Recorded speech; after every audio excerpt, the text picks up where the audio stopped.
Assalamualaikum Patarniti.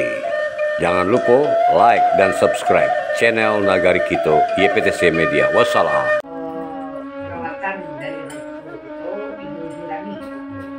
Nah, sebanyak 2.150.000. Mudah-mudahan bisa membantu untuk biaya pengobatan beliau karena beliau pun tidak penuh BPJS. Nah, tadiku bisa dari Yayasan Paramaro yang bisa membantu untuk dia itu. Mudah-mudahan dia sampai sehat ya. Ini kayak nasi, tidak mau makan nasi yo. Ayo nasi minum deh. Itu baru awak yo. Kalau itu mau.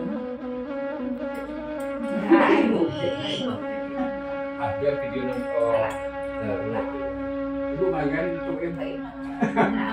Habis tu bang. Ya, kalau itu anu ya di kok dari wali negari Pak. Merangkap sekali.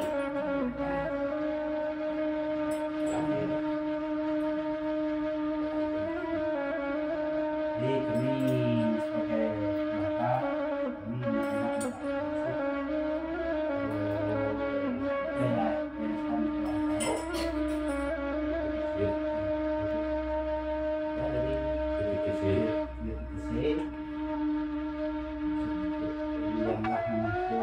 kami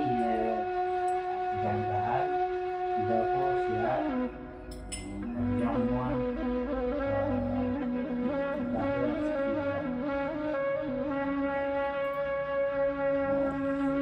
Semangat sehat ya guys.